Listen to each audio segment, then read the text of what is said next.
사장님은 미성년자한테 주류를 판매했습니다. 미성년자인 줄 몰랐다고요. 신분증도 확인 다 했고 저 진짜 억울합니다.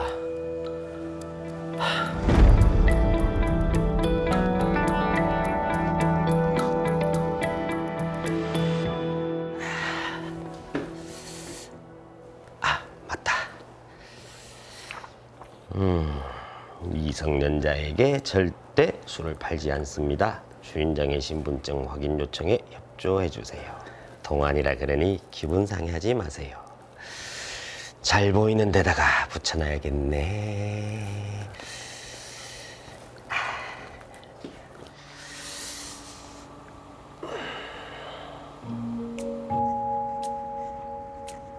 오, 좋은데? 야, 네 민증은? 우리 언니 민증 몰래 가지고 왔습니다. 언니, 걔안겠지. 우리 언니랑 내랑 닮아서 사람들이 잘 못 알아봐요. 걱정 마세요. 알았다. 사장님! 예, 잠시만요. 갑니다. 자, 아이고, 어떻게 다 고르셨나? 아, 네. 저희 목살 4인분 하고요. 소주 1병, 맥주 2병 주세요. 우리 두 분 워낙 동안이시라 신분증 좀 확인해야 되겠습니다. 아, 네. 아, 저희 24살이에요. 아, 네. 민정아, 우리가 좀 동안이긴 하지? 아, 맞네. 어설픈데요. 아유, 그러게요. 금방 가져다 드릴게요. 네, 감사합니다. 예. 민정아, 내가 할게. 그래. 고맙대. 짠.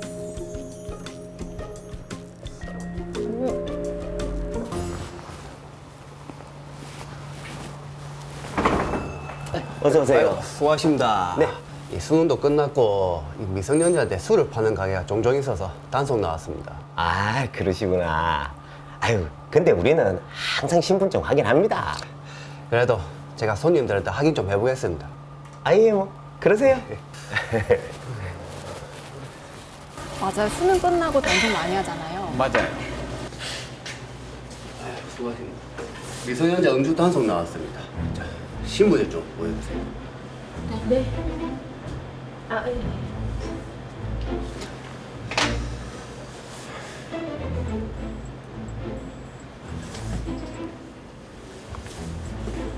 신분증 좀 보여주세요.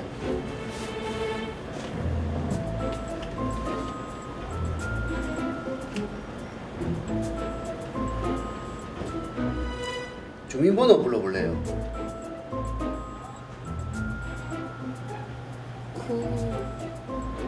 이거 본인 신분증 아니죠? 조회하면 다 나옵니다. 학생 이름하고 주민번호 사실대로 말하세요.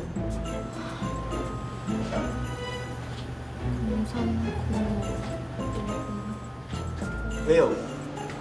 무슨 문제 있습니까? 이 손님 미성년자입니다. 사장님은 지금 미성년자한테 술을 판 거고요. 예? 아이, 그럴 리가요. 제가 아까 신분증 확인 다 했는데. 이거 본인 신분증 아닙니다. 예? 일단 세 사람 같이 서로 가시죠. 아유, 저 진짜 억울합니다. 그건 서에 가서 얘기하시죠. 오, 사장님도 몰랐는데요. 네, 정말 당황스러운데요.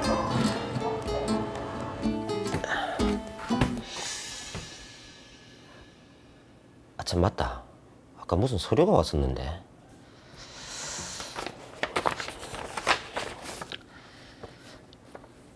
식품위생법 위반 행정처분? 이거 뭐고? 오늘부터 영업 정지라고? 오늘부터요?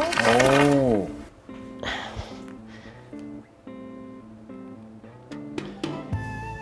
당일에 통보가 되나요? 예, 구청이죠. 아니, 제가 통지서를 받았는데 오늘부터 영업 정지라니요. 이게 말이 됩니까? 제가 어제 전화 드렸잖아요. 아, 처분 하루 전날 전화하는 게 말이 되냐고요. 아니, 생계가 달린 문제인데.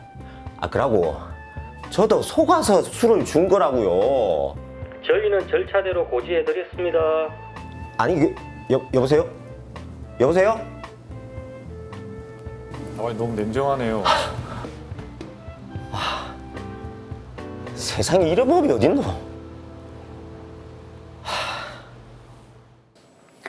자, 신분증 확인까지 다 했는데 강영수 씨 입장에서는 굉장히 지금 억울할 것 같습니다.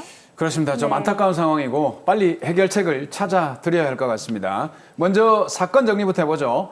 식당을 운영 중인 강영수 씨는 평소 미성년자에 대한 신분증 확인을 철저히 하고 미성년자에게는 술을 절대 팔아서는 안 된다며 직원 교육도 철저히 했습니다. 그러던 어느 날 고민정 씨와 강지은 씨가 손님으로 옵니다. 두 사람이 술을 주문하자 강영수 씨는 신분증을 확인한 후 술을 줬는데요. 잠시 후 단속을 나온 경찰에게 강지은 씨가 친언니의 주민등록증을 제시했고 미성년자라는 사실이 밝혀졌습니다. 강영수 씨는 청소년에게 술을 제공했다는 이유로 구청으로부터 영업정지 2개월의 처분을 받게 됐는데요. 근데 이 사실을 영업정지기간 개시일 하루 전에 전화로 통지받고 영업정지기간 개시일이 되어서야 통지서를 받게 되었습니다. 당장 생계는 막막한데 장사를 할 수 없어서 황당하고 막막한 강영수 씨는 어떻게 해야 될까요? 그러게요. 신분증 확인을 안 한 것도 아니고 이게 작정하고 속이면 어떻게 그걸 알겠습니까? 박정호 변호사님, 상황이 지금 너무한 것 같은데요. 네, 강영수 씨 여러모로 보나 지금 억울한 상황에 놓인 것 같습니다. 사실 청소년에게 술을 판매하는 건 잘못한 거니까 처벌을 받는 게 당연하긴 하지만 강영수 씨 사례는 구제가 필요해 보입니다. 네. 야, 지금 억울하고 황당한 사연인데 변호사님이 너무 침착하신 것 같습니다. 근데 이렇게 억울한 강영수 씨의 그 문제를 좀 어떻게 하면 좀 풀 수 있을까요? 네, 강영수 씨를 돕기 위해서는 먼저 법 규정을 살펴볼 필요가 있습니다. 청소년에게 술을 판매하다가 적발되는 경우에는 두 가지 법률의 적용을 받게 되는데요. 네. 바로 청소년 보호법과 식품위생법입니다. 네. 청소년 보호법에 따르면 술과 담배는 청소년 유해 약물로 분류가 되어 있어서 청소년에게 판매하지 못하도록 규정이 되어 있습니다.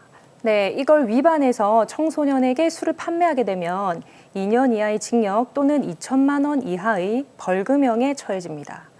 그리고 식품위생법이 적용이 되는데요. 청소년에게 술을 제공하면 위반 회차에 따라서 영업 정지부터 영업 폐쇄까지 당할 수 있다고 규정이 되어 있습니다. 예. 자, 지금 저희가 알아보니까 강영수 씨는 벌금 100만 원 정도가 나왔다고 하는데 네. 이게 청소년 보호법이 적용이 돼서 형사처벌을 받은 거고, 자, 그리고 구청으로부터 영업정지도 지금 당했거든요. 이거는 식품위생법이 적용이 돼서 행정처분을 받았다, 이렇게 보면 될까요? 네, 맞습니다. 예. 자, 그런데 이게 신분증을 분명히 확인을 했단 말이죠. 그렇죠. 그런데 이게 업주로서 그럼 책임을 다한 것 같은데 너무 네. 좀 부당한 처분이 아닌가 하는 네. 생각이 들어요.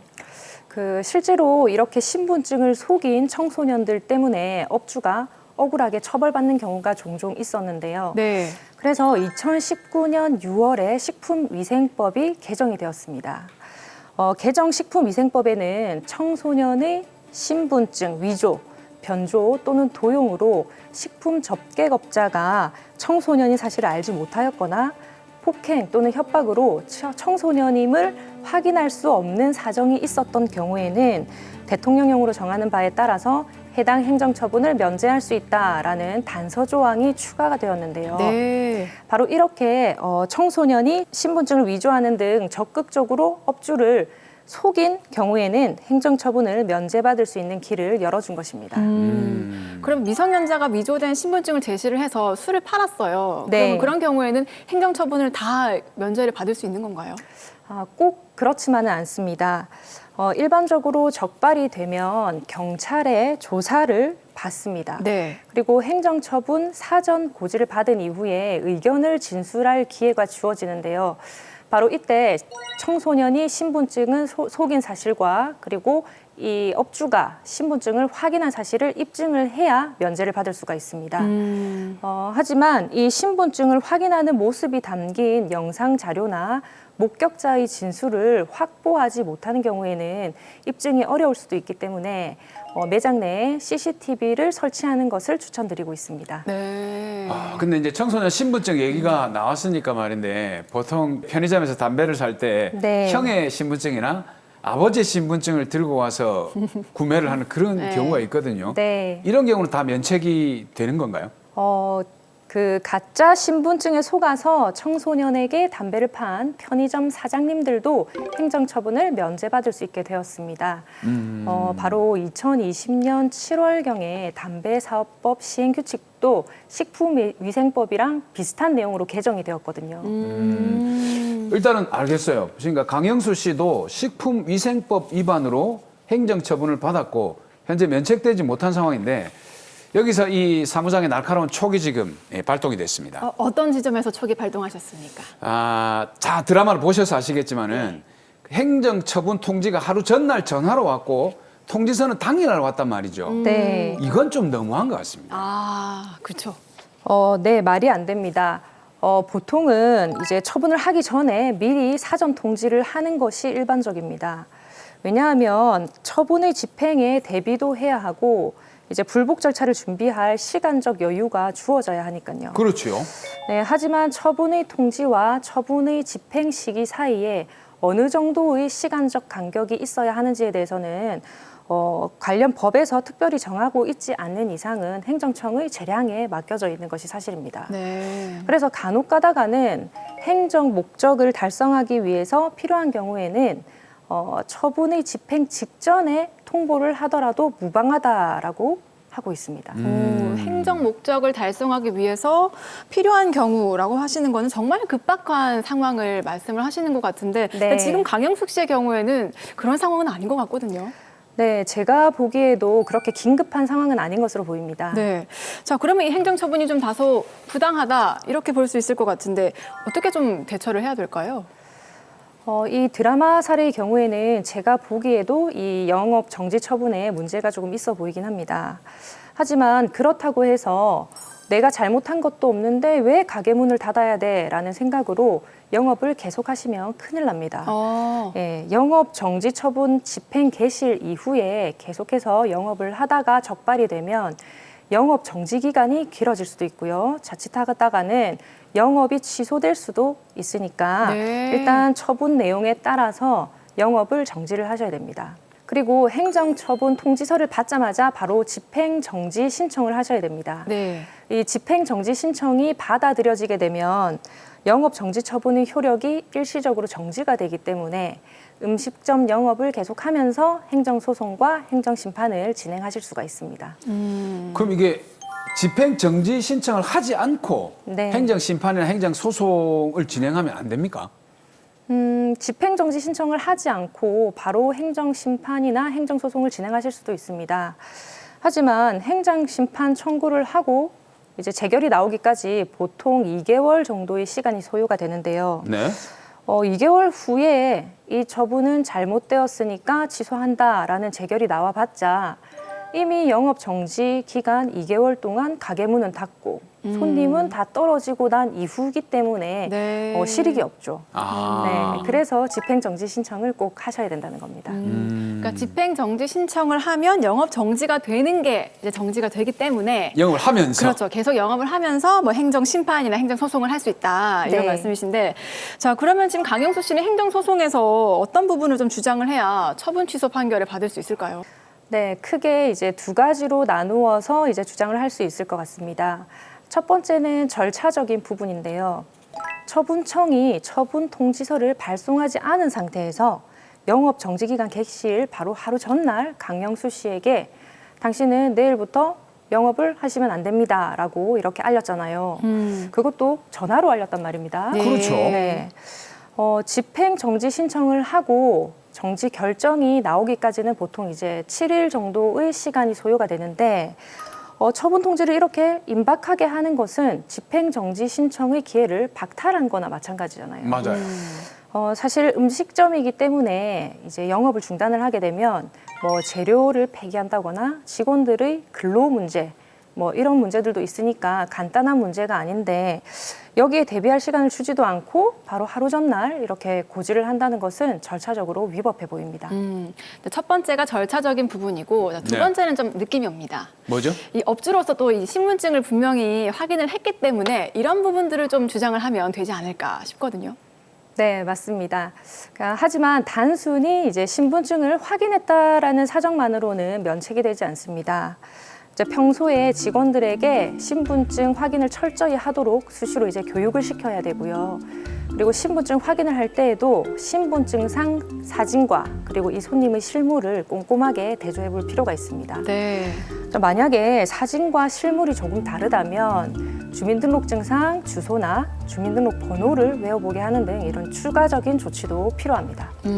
사실 뭐 음식점 주인이 제 얼굴을 딱 보면서 주민등록번호 말씀해 주십시오 이러면 저야 굉장히 기분 좋은 일이죠.